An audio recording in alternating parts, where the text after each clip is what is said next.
Welcome to another MTH129 Discrete Maths online meeting. So this week we're going to start looking at graph theory. And graph theory, despite the name, is really about looking at networks. And so from an abstract point of view, there are a bunch of dots on the screen, like you can see in front of you, called vertices connected by arcs or lines, called edges. And you consider them as 2D pictures, like you can see here, or you consider them 3D or high dimensions if you really feel like it as well. And they're good for modeling lots of sort of things. So they're good for modeling networks, on connections, dependencies, and they're a very common sort of data structure used in computers generally,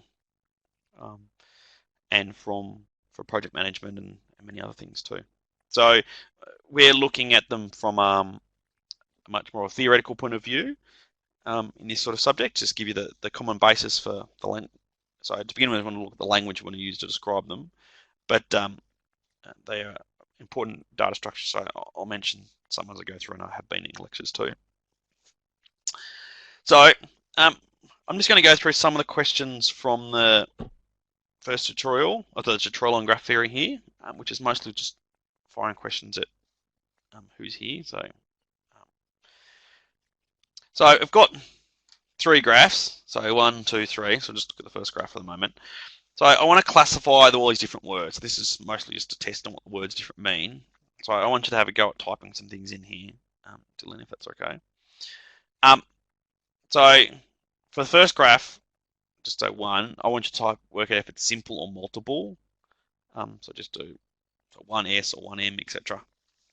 And the rest of it. So just to explain people who are listening to the recording, this is a simple graph. So simple means it's every two vertices have at most one line between them. So that's correct. It's disconnected because this node down the bottom does not have any path connecting it to the other nodes. So it's disconnected. That's right. So simple. Multiple means you can have more than one edge between two vertices, or a loop present. Connected is everything's path connected. So this first one's acyclic. That's also correct. So acyclic means there are no paths which connect back, and there's also no cycles. And so any path had not curved back on itself. What about complete? So complete means, so a complete graph means it's simple. It's the first thing that's required. And then it means that all vertices are joined by precisely one edge. So it's pretty much a simple graph where all edges are present, essentially. So it's incomplete, this first graph. Next one is traversable. So traversable means that you can start somewhere, start at a vertex. I'll show you one. So you can start at a vertex and then take a path that follows every single edge exactly once. And so this first graph is traversable, and I've just demonstrated it. Just so you can do it constructively by showing a traverse. So traversable means that you can start somewhere and then take a path which follows every edge exactly once. And if you have a path which starts and finishes at different points, like I've got here, it's called an Euler path. If it starts and finishes at the same point, it's called a Euler circuit. And let's give numbers. So it's 1, 2, 3. So the Euler path I did was A to C to B to D, for example. So that is traversable. The last sort of classification here is the idea of being a tree. So a tree, we'll look at more next week. But a tree, basically, a simple definition is it's got to be acyclic and connected. So is this one a tree?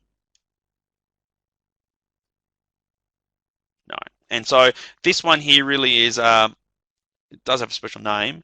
So this part of the graph is acyclic and connected, and this part of the graph is acyclic and connected, so it's just one dot by itself. So really this graph here is two, so each of these bits in red are both trees. So this part's a tree, this part's a tree. So the graph to put together is a collection of trees. So the word for it is, it's called a forest, because it's a disjoint union of trees. But since it's because it's disconnected, it can't be called a single tree. And so trees are really useful data structures too. We'll look at more of them in detail. And forests as well, more generally, being disconnected, are also can be useful things to consider. That's that sort of first one. So let's sort of rattle off the graph number 2 here. So what do you reckon? Simple, multiple, etc.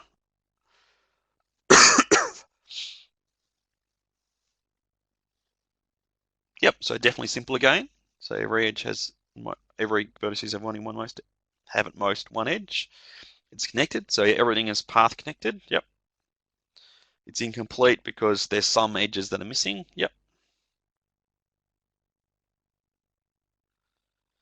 So again, it's traversable, and I want to speak a bit more about traversable. And it's cyclic because you got the cycle from A to C to E back to A again, and it's not a tree, okay, because it's cyclic. That's pretty good. So let's talk a bit more about traversable. So for simple graphs, you can often see a traverse. So for example, if I start here at D, I can go along to B, it's 1, down to C, that's 2, and just curve around the next few edges, so I do every single one exactly once. So I traverse, in this case, again, this one would have an Euler path, and it would be, I started at D, so D to B to C to A. I'll do C to A even, to A to C again. So that's the path I pick, and there's others. I mean, as you can work out, that's still not the only path that's possible that would use all edges exactly once. But as they get more complicated, it's often hard to work out if a transverse exists or not. So the way to work out traversable in general is to work out the degrees. So look at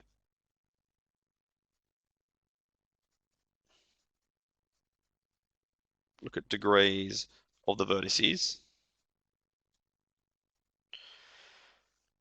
So I'll just write down the degrees just to learn some things. So the degree at D is the degree is the number of edges either coming in or going out. So a number of edges at this vertex. So there's one edge here. There's 2 at A. There's 2 at B.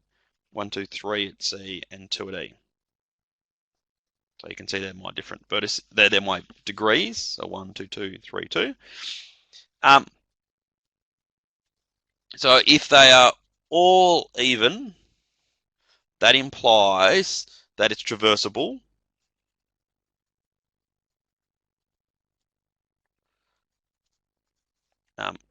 And there's actually an Euler circuit. So that means that instead of just being a path, you start and finish things, basically there's a traverse which ends up being a whole complete circuit. And so you keep going round and round and round if you wanted to. So that's if they're all even. So if there are 2 degrees that are odd and the rest even, then again it's traversable and you get a Euler path. And so this one here, for example, the odd degrees are at D and at C. Everything else is even. And so that tells you that it's the second case, so it's traversable with an Euler path. And if once you know that the path starts and finishes at these odd degrees, so as you can see, in my one I've started at D, finished at C, and could go the other way around as well, of course. Okay, let's just rattle off this last one here. So the third graph, multiple or simple.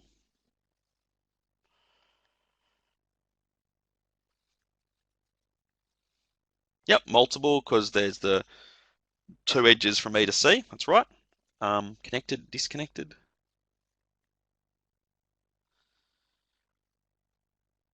Yep, connected because you've got more. Everything is still connected. Everything is connected by a path. Absolutely. Complete or incomplete. Incomplete is incomplete because it's missing edges here. Also, because it's multiple, it can't be a complete graph anymore. That's right. Traversable. And again, if you work out the degrees of all of them, you can see the degree of every single vertex would be even, which makes it traversable. And it's cyclic, and because it's cyclic, it can't be a tree. That's right. Um, and yeah, because it's all even, it has an Euler circuit, and therefore, and then to work out the Euler circuit, for small cases, you can just sort of do it ad hoc. So you go, well, I know it's a circuit, so I can start anywhere I want to. So I'll start at 2, and you can sort of just um, trace things around, just keep going round, around. Oops. Yeah, oh bang, I got to where I started from. And so I did something like, it's good to write down what you did. A to C to B to D to E to C, back to E again, because I've got the second path, and to A. So that's one particular Euler circuit that I picked, but by no means the only one at all. That's right. So it looks like you're on the top of that, which is excellent. So just knowing the definitions of stuff, really.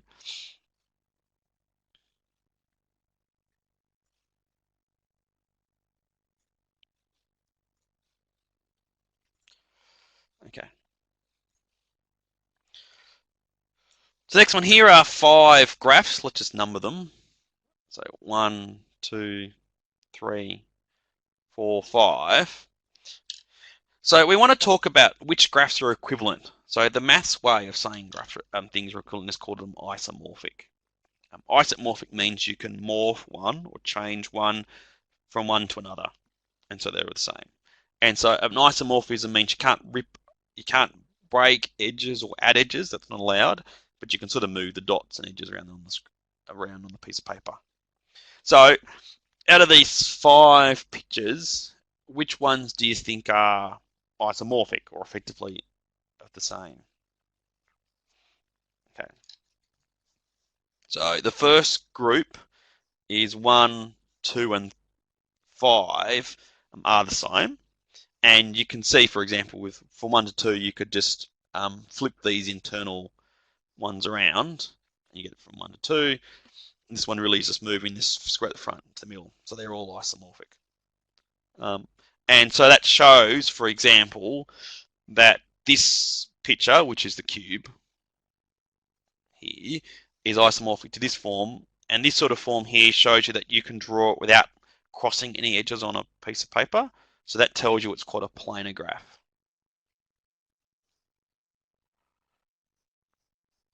So if you got a graph, if there is a way of drawing it without crossing any edges when drawing a piece of paper, it's called a planar graph. And so the cube and 2 and 1, they're all the same because they're all the same. They're all called a planar graph. Now, why is 2 not isomorphic to 3? So 3 here is not isomorphic to 2. Can you give it a simple explanation of why it's not?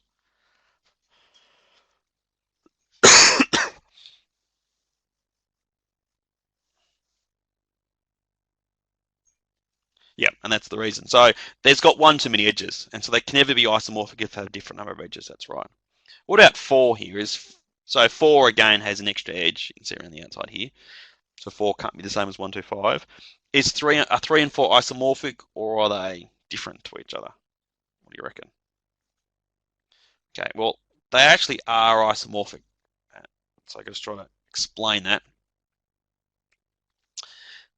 Um, and so for an isomorphism, you pretty much need to just have a correspondence between the vertices. So I'll just label the vertices 1, 2, 3, 4, 5, 6, 7, 8. So I just need to label the vertices in the other graph, and if there's a nice correspondence. So the 1 and 3 are the outside square here. So that's the outside loop. And then you got 2 and 4. Then 1 is connected to 6 on the outside. So that'd be 6. 2 is connected to 5. 4 is connected to 7. And that's 8. So that's the isomorphism, so to speak. So an isomorphism really just means I'm just matching vertices from one graph to another. So that's actually the isomorphism explicitly. So what really happens is this little square in the middle gets blown out to be the outside square, and the outside square becomes the inside one. So they are actually isomorphic to each other.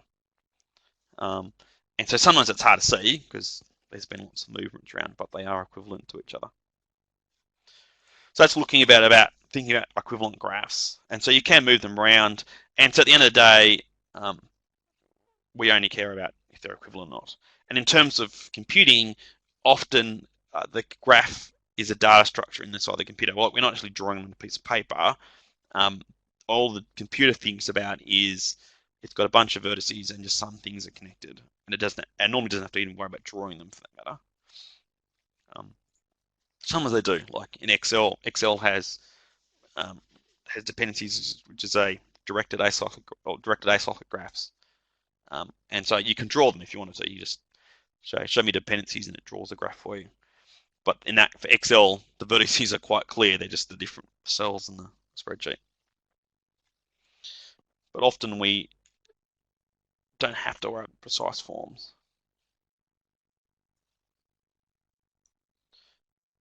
Okay.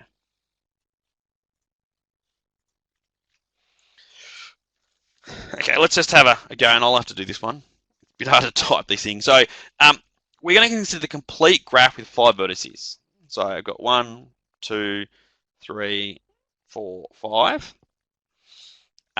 So complete means that every vertex is connected by an edge, by just exactly one edge to every other vertex. So this one's connected to everything else, and same true for every single vertex. This vertex must be connected to everything else, etc.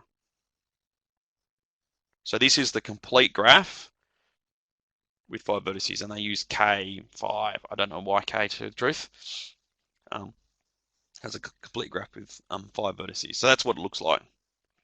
So what I want to do is you can look at the idea of coloring in graphs. So coloring in graphs, it really corresponds to you can color vertices in. So this vertex would be red, for example.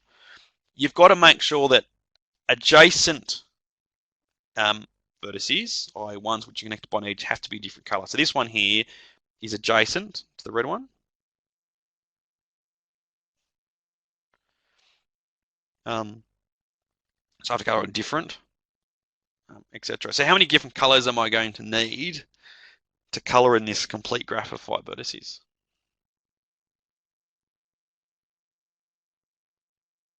You still there?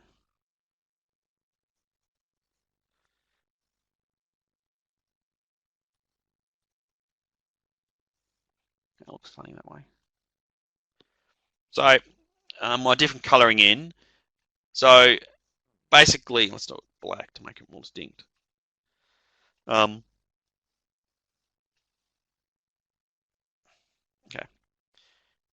So in this case, because all pairs of vertices have an edge connecting between them, they're all adjacent, and therefore I really require 5 colors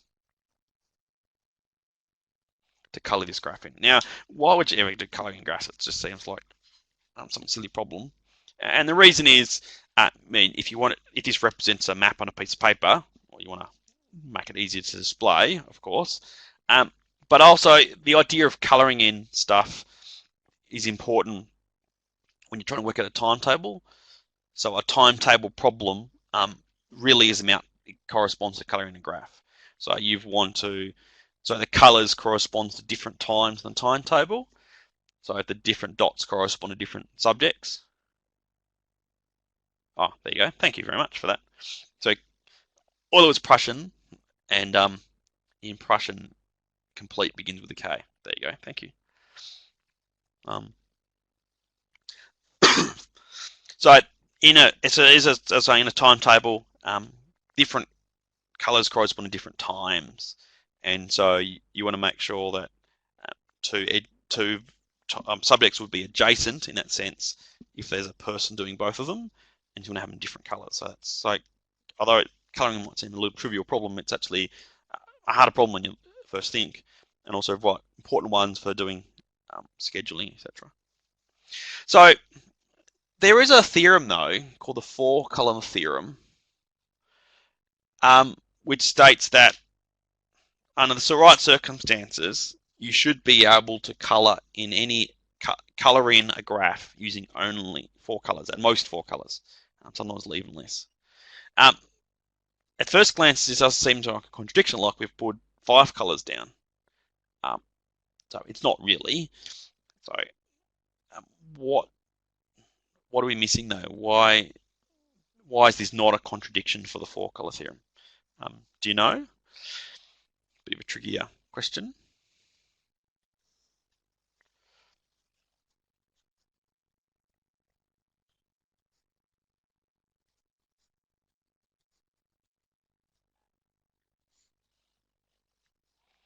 Black isn't a color. I wish there's other reason. So four-color theorem actually applies to planar graphs. So if you have a planar graph, then you'd have at most four colors. So the key thing about the four-color theorem, it actually only applies to planar graphs. That's the only thing it applies to. So the fact that you can't do this one with four colors, that tells you straight away that K5 here is not planar. What does planar mean again? So there is no way I could redraw this graph so that on a piece of paper, so on a flat piece of paper, so that the edges aren't intersecting each other. So I'm always going to have some sort of intersecting edges. So it's always going to be a problem. Now, you can solve the problem by not putting this on a piece of paper anymore, but doing fancy things like putting on a torus, or maybe one with a double torus, I think one with two holes in it. So there are ways around it, but on a piece of paper, you can't do it, so it's not a planar graph. And so this is just about thinking through some of the detail. So that premise of the result really is important for that. Okay.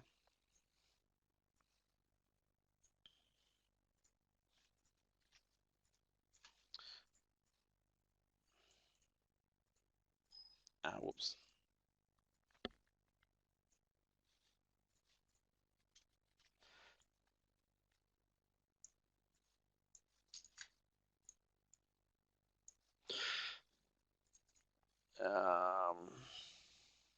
That'll do.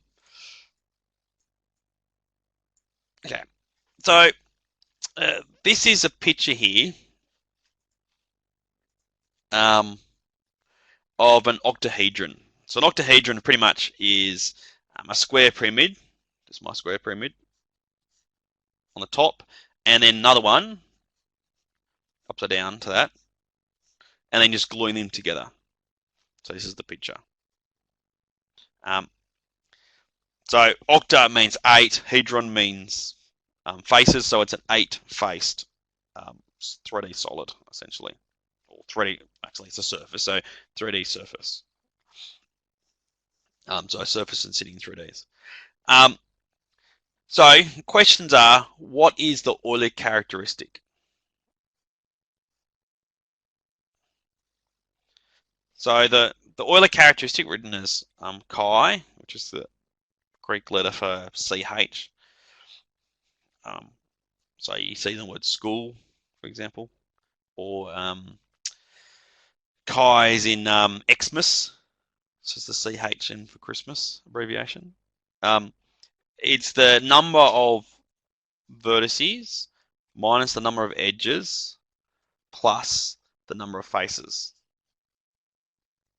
That's what the Euler characteristic is. So for this octahedron, how many vertices are there? We can count them. How many vertices do we have?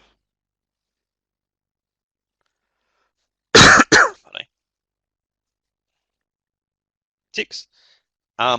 Edges, that's the hardest one to count probably. How many edges do you reckon we've got?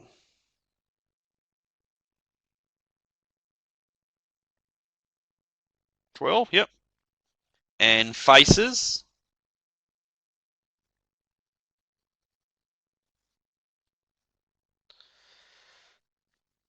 So there's, on this top pyramid, if you look at the top pyramid, there'd be 1, 2, 3, 4 from the top pyramid, and the same, and so you 4 from the top, and in the same sort of way, 4 from the bottom.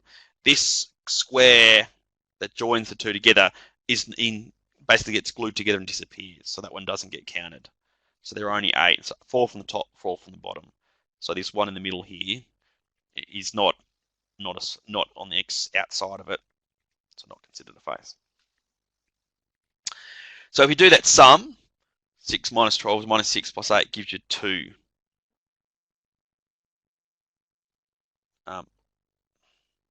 It isn't the outside also counted. So this, okay.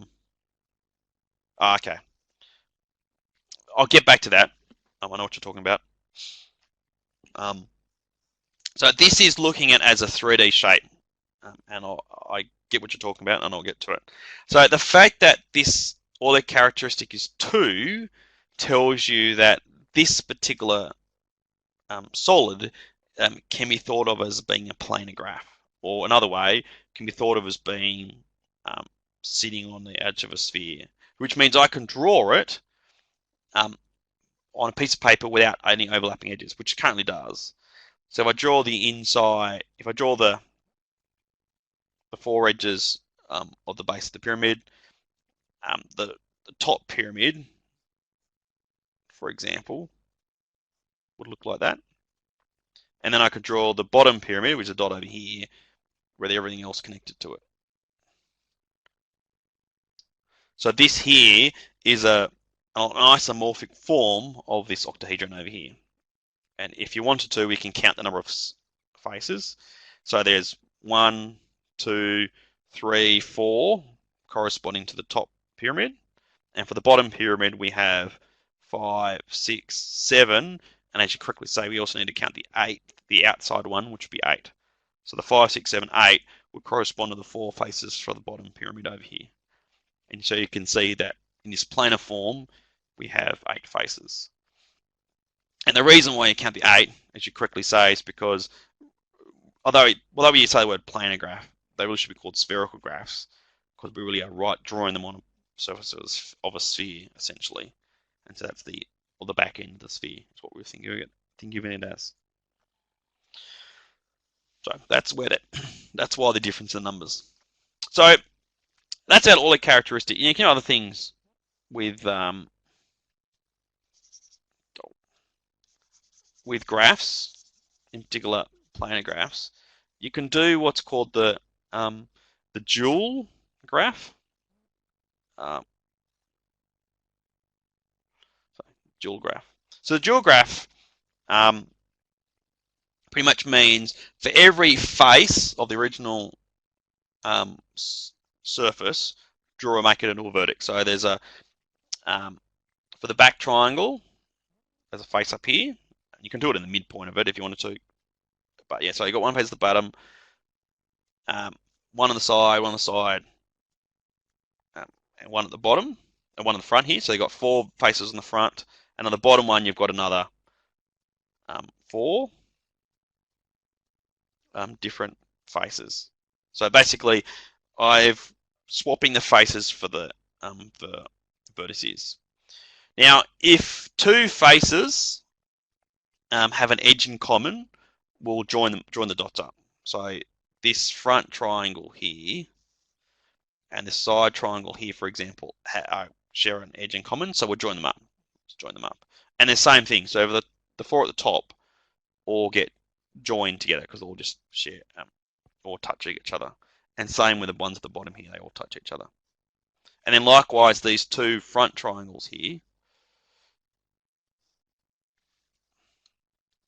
just try to make that a little bit clearer.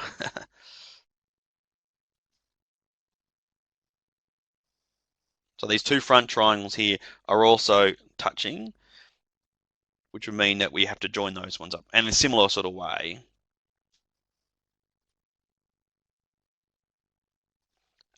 we get other things joining up. So this here is the dual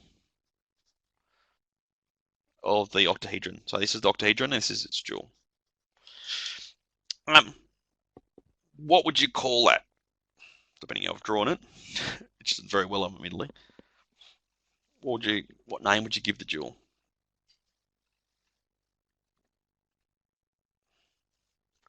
Funny. Yep. So if I'd done it, so it's if I make it neater, it's a rectangular prism. That's right. But if you make it even neater still, it ends up being a cube. So in particular, if I'd drawn this to be a regular octahedron, which means all the side lengths are exactly the same, etc., and you took the exact midpoints of all the faces, then you'd actually get a regular cube or regular rectangular prism, which is a cube. If I look at the Euler characteristic of the cube, it'll be just interesting to see the differences. The number of vertices is now, I can see there's 8 vertices. There's still 12 edges, and there are 6 sides to a cube or rectangular prism. So if you notice, the difference is that the vertices and the faces are getting swapped around, essentially.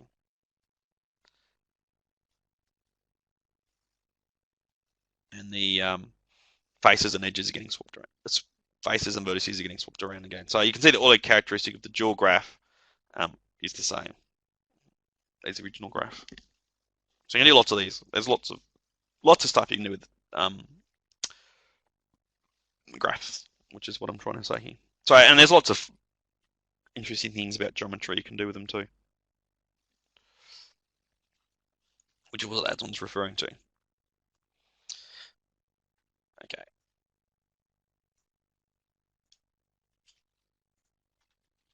So here we've got another sort of graph. What's different about this one?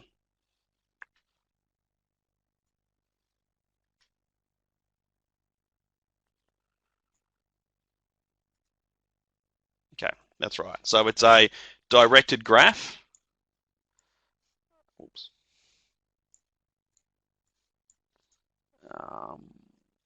It's in the front.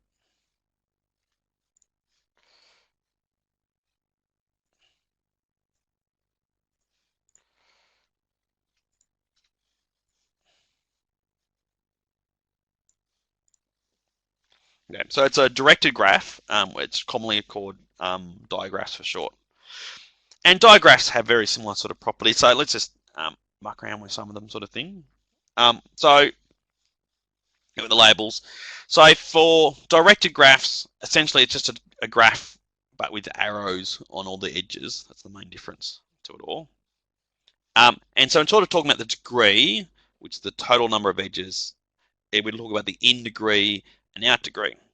So what with A here, what's the in degree of A? So which is another way of saying how many edges go in to A? 1. What's its out degree? 2. And so in total it's 3. So the total here on the bottom really here is just the total degree, or just degree of the A. So if you ignore the arrows entirely, that would be the degree of the underlying undirected graph. So for B, you can do similar sort of things. There is 2 coming in, 1 going out. For C, interestingly, so how many are going in for C? 2, and 2 coming out. And so you take the total degree as 4. And so when we do degrees of loops for an undirected graph, you have to consider both the in and the out of that same edge. So you'd have to count it twice for an undirected graph. And you can see the reason for that is because when we're doing degrees elsewhere, we need to count both the in and the out process, which is why here. In D, so we've got 2 outs, 2 ins for a total of 4. Then you do the row totals. So the top rows gives you 7, second one 7. What does this correspond to? So you get a row total of 7. What's so special about that? What does that correspond to in terms of our graph over on the side here? Any ideas?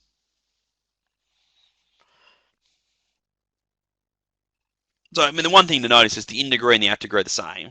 So they're equal in this particular case. And that's always true. So the in degree is for every edge you draw on the picture, it would go in just to one vertex. So the in degree really is just another way of saying counting number of edges. So these things here are both equal to the number of edges. You can text it out if you want to. So you can count the edges on this graph and you go, oh yeah, they're 7. That's right. Okay, so we'll use this table for other things too, but let's have a look. So we want to know if the digraph can be traversed. So just like before, so we want to take a path so that we visit, so go along every edge exactly once. So what we're going to do is better, and again, this time we actually have to follow the arrows along. And so what we want to do is we want to have some rule to work out there's an Euler path, Euler circuit, just like we had for an undirected graph. And for undirected graph, it was based on degrees. So presumably for a digraph, would also have it based on degrees as well. So the way to work out stuff is to look at the difference. So you take the difference of the in and out degrees. So in minus out gives you -1. 2 minus 1 gives you 1. 2 minus 2 gives you 0. 2 minus 2 gives you 0. So look at the differences. So for an Euler circuit, the differences have to be 0 all throughout. So if you get every single difference is 0, you end up getting an Euler circuit. And that process, you go, well, I can pick anything starting point and go around and find every edge. So this one's not an Euler circuit. An Euler path is you've got to have most of the differences being 0. And the reason for that is, so if you take C, for example, let's look at D. For this, basically, if it's 0, it's in the middle of a path. One of these Euler path, Euler circuits, essentially. And basically, for it to be the case, for every time you come into it, you've got to better leave it as well. And if you if you're coming in and you can't leave, you're going to get stuck and you can't find you're not going to be at your Euler path happening Euler circuit. That's why the difference has to be 0. But for an Euler path, we want it to be 0 most of the time, except for one difference being 1. And the difference being 1 tells you you've got more ins than you are going out, which means that's the last point. So when it's coming in, that's the one more extra, that's the exhausted, and that's the end of it. And you can have one difference being -1. And that would correspond to the start of the graph. And again, it depends if you do the differences. If you out minus in, you get them swapped around. So the fact that A here has got more outs and ins tells you that's the starting point. That's our start. And B then would be our finish. And then otherwise we could use some ad hoc processes to work out what the Euler path is. So the fact that we've got a -1 and a 1, everything else 0, tells you it's an Euler path. So from our start,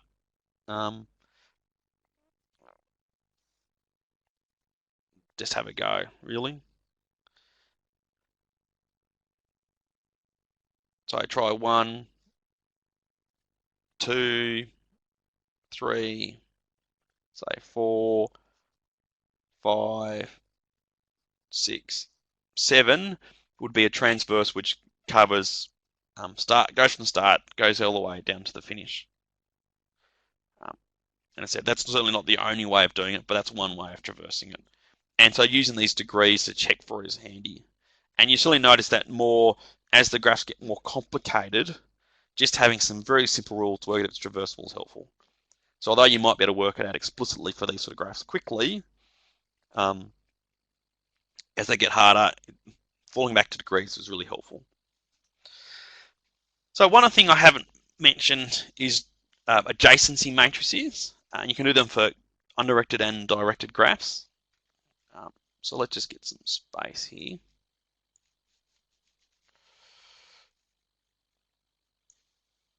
So a matrix in maths is really just a rectangle of numbers. For the ones for graphs, we'll just look at just square matrices. So number of rows, columns are the same. They're really useful things. And as I've mentioned in your lectures, you'll copy them up in Maths 101, for example, and they're good for graphics, manipulations, among other things. And just knowing some basics is a good thing. So basically, the way we think of it is each row corresponds to the from a certain vertex, and the columns correspond to the two. And so I might as well label them. So I've got A, B, C, D, A, B, C, D. Now it doesn't really matter what the order is. They have to be the same for the rows and columns. Like they have to match up. Otherwise, it's not do anything you want to at all. It ends up being isomorphic in that sort of sense. So to work out this adjacency matrix, so from A, so A over here,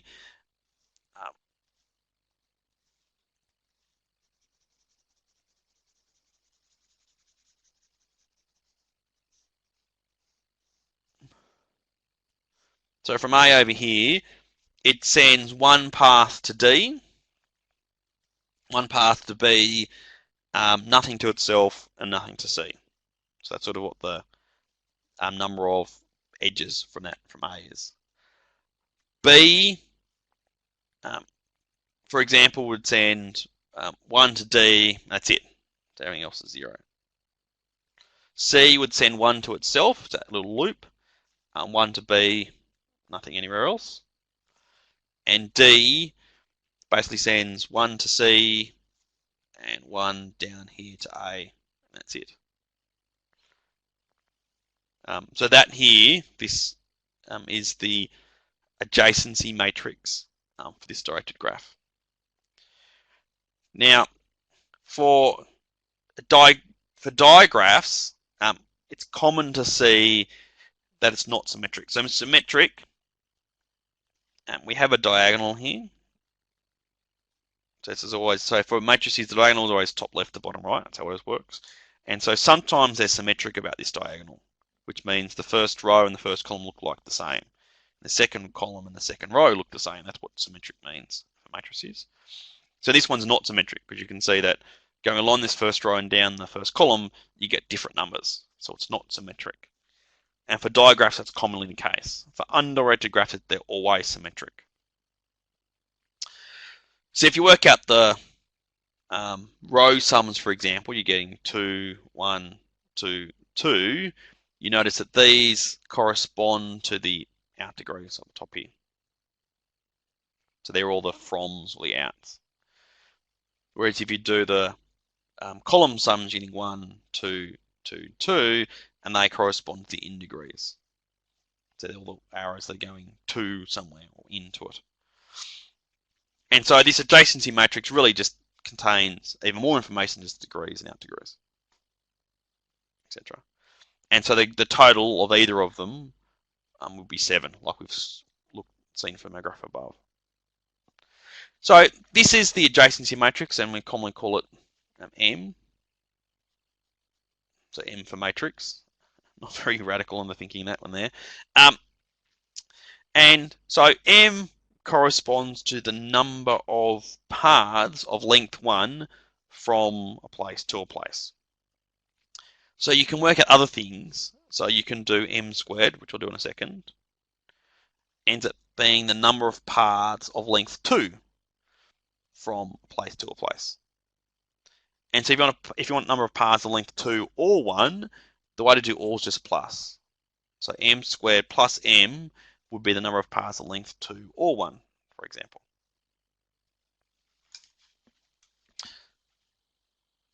So let's just not do that part.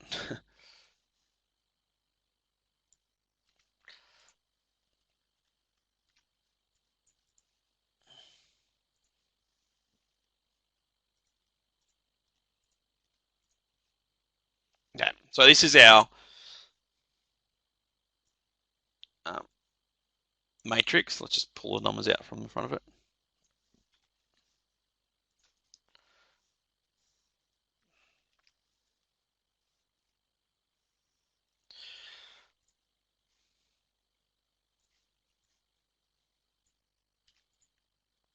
So this is our matrix. So what I want to do is I want to work out what m squared is. And like with normal numbers, m squared just multiplying the m matrix by itself. That's all m squared means.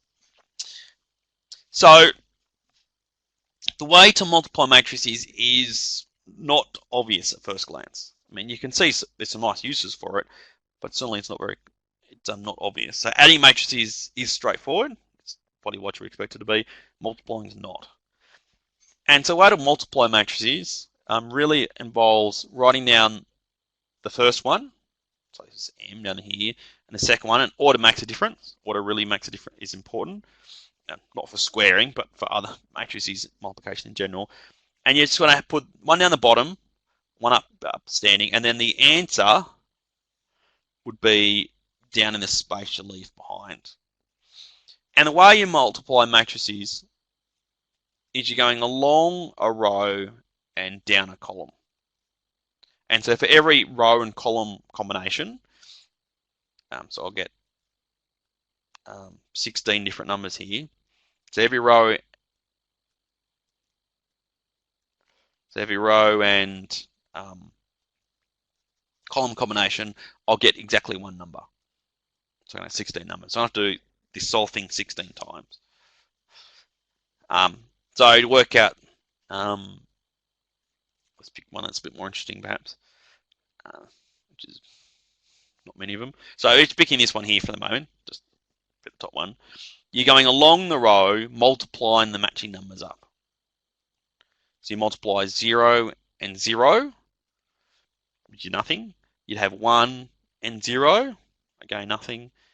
0 and 0, nothing, and 1 and 1. So 1 times 1 would be 1. So you work at all those products. So just writing them down.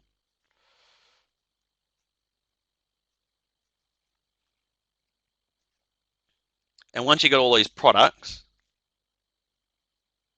then you add them all up. And once you get the total, you write it down here. So that first combination of the row and column gives you 1. So in terms of other things you may or may not have seen, is that's effectively taking the dot product of those two vectors. So the vector of the going across, the vector going down. If that doesn't mean anything to you, you can ignore it. And so, but that's the idea. So multiply, matching up numbers, and then adding them all up. And that's basically a way of combining it. And you can do the same thing across the rest of the graph too. So 0, 1, 1, for example. So I'm just doing a few more entries in here.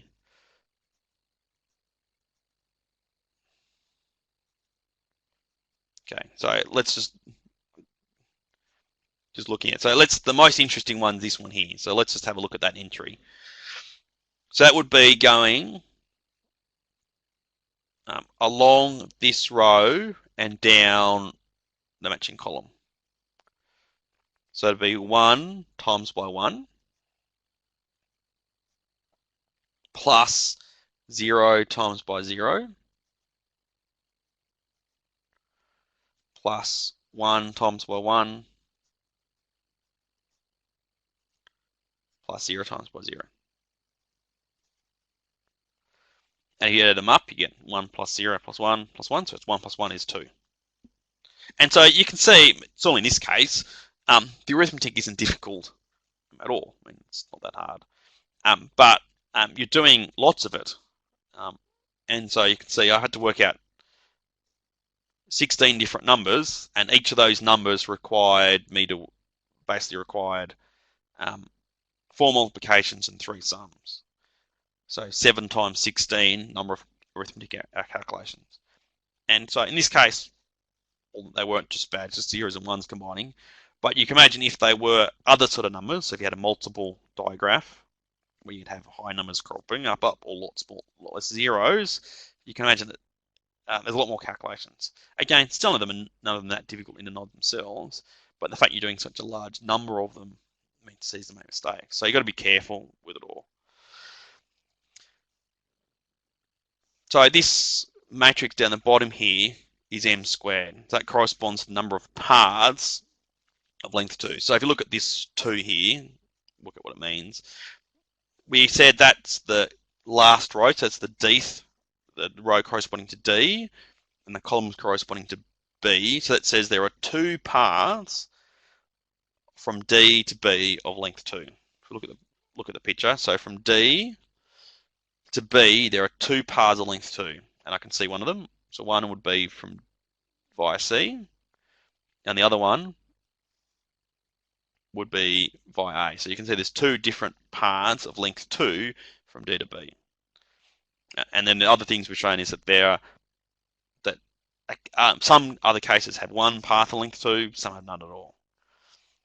And so you can use these, who cares, maybe what you're thinking, but you can do these sorts of things to work out, well, I would like to find a point where within a path of at least 3 I can reach everything else. So some sort of a reachability sort of idea. So if I keep working out these number of paths, can I work at a point where I can reach everything within a certain time frame? And this is m squared. And so m, as I said before, m squared plus m would be the number of paths of length 2 or 1. So a number of ways of being able to reach places from starting point in path length 1 or 2. Adding matrices is much easier, fortunately.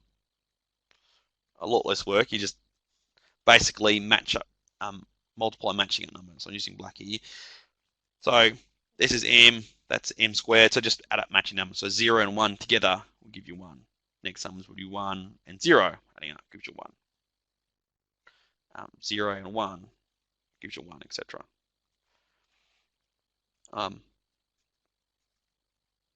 So just rattling off a few numbers here.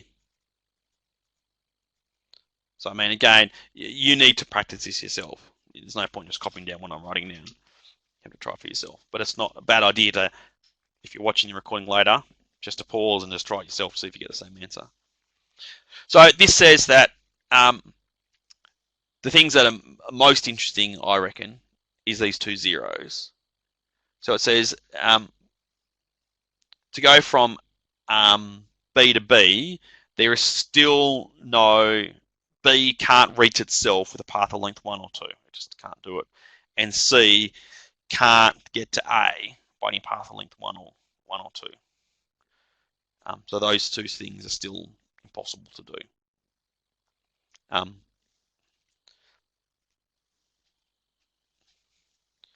So just again rubbing. So from C here,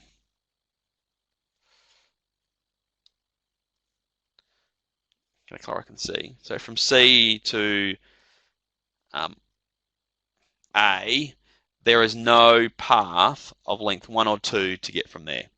Essentially, is what we've sort of shown. So it's not quite reachable. So if you want to try to reach everything quickly, you wouldn't start at C, or B for that matter. But you can see that from A, for example, A can reach everything within 1 or 2 moves. Same with D. And if you want to get arrive at somewhere. You can see that D, for example, everything can reach D within 1 or 2 moves, and that might be useful information, and therefore a good way of, say, routing, if we're routing your graph from that point, might be what something's useful to do. So you can have that as a sort of a pivot point, etc. Give some sort of uses for all this sort of stuff. Okay.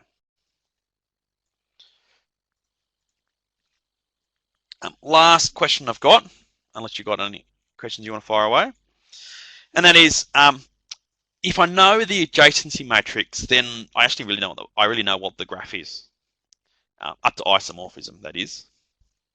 And since we don't care up to isomorphism, that's fine. So the adjacency matrix really is the key information. So here's an adjacency matrix. I can tell it's a digraph for a few reasons. The most obvious one is because it says that in the question.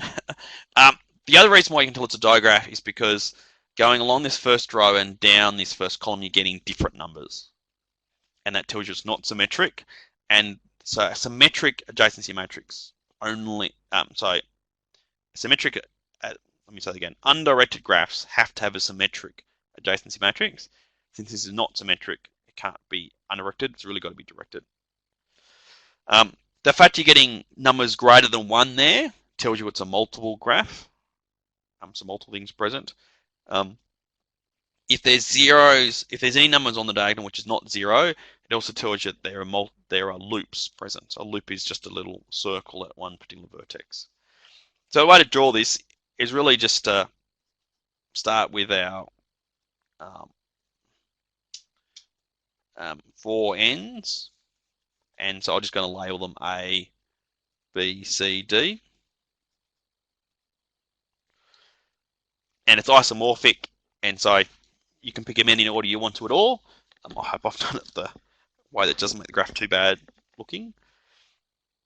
So first of all, let's look at this first row here. So these are all edges that start at A going somewhere else. So the first one here tells you that there is an edge starting at A and finishing at A. So it's called a loop. Next one, 2, says that from A to B, there are 2 edges, essentially. From A to C, there's nothing, and from A to D, there's 1. So there's 1 edge from A to D. That's the first row done. Second row, starting from B, A and B don't have to worry about, but from B to C, there is 1 edge. Now, it might be a planar graph, maybe it's not.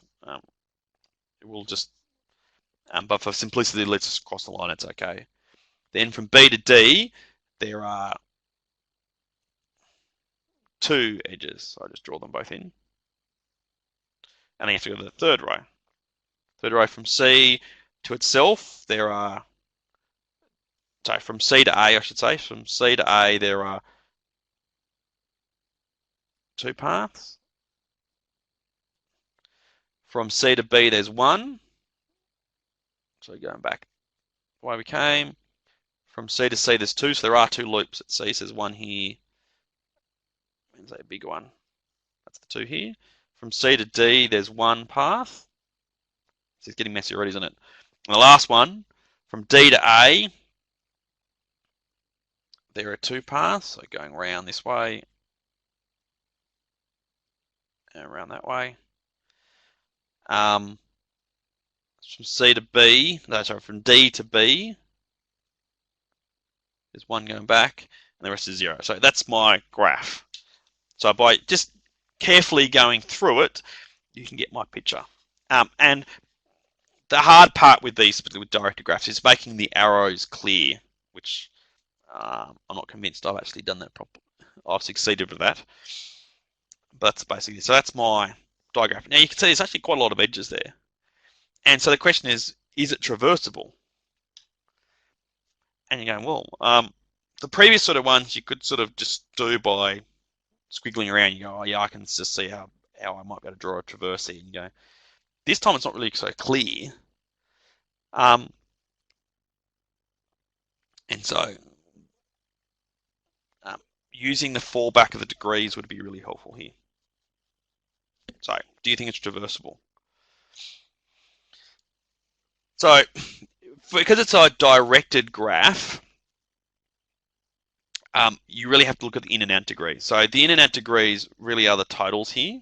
So if you just do the totals, so 1 plus 2 plus 1 gives you 4, 3, that's 4, 6, and 3. And so they're the out degrees. And then the in degrees would be the totals of the columns here. 5, 4, 3, and 4. And then the differences, which is what's important for it's a directed graph, which is the difference of these things. And you just do the same. So just do 5 minus 4 gives you 1. 4 minus 3 gives you 1. 3 minus 6 gives you minus 3. 4 minus 3 gives you 1. So for a directed graph to be traversable, most of those have to be 0. So all but 2 of them have to be 0. And you can see all of them aren't 0 here, so that's a problem automatically. And for the last 2, one of them has to be positive 1, one has to be negative 1. So as a matter of fact, as soon as I see that minus 3 here, that minus 3 can't happen for a traversable digraph. And so that automatically says it's not traversable. And I could say that. So my quick answer would be at C, the out degree, which is 6, far exceeds its in degree, and therefore it cannot be traversable. Now, that's the directed graph. If you looked at the same thing, if you just rubbed out all the arrows, and you just want to go, well, what's the is the underlying undirected graph traversable, which is a different question. Then the degrees, then you work degrees. So a degree of A would be 9. 1, 2, 3, 4, 5, 6, 7, 8, 9. So that's a 9 up here. Degree of B would be 7. Degree of C is again a 9, isn't it? So 1, 2, 3, 4, 5, 6, 7, 8, 9. And the degree of D is 7. So even with the undirected graph, all the degrees of all 4 vertices are all odd. You need at most 2 odd degree edges. At most 2 odd degree vertices. Since they're all odd, again, even the underlying undirected graph would not be traversable either. And so instead of giving yourself lots of pain by trying to draw lots of pictures, just to see if you can get traversable, using degrees quickly tells the answer is, well, you're never going to find any at all. And so that's why it's a useful tool at your disposal. So that's just introducing some ideas of graphs. So what I'll do in lectures next week is looking at trees in particular, which as I said are connected acyclic graphs, which are useful data structures in their own right. The fact there are no cycles in them means they're pretty useful, which means you never get circular references. And the fact they're connected, which means you can always join, that means everything's always connected to each other. Nothing's sort of an orphan.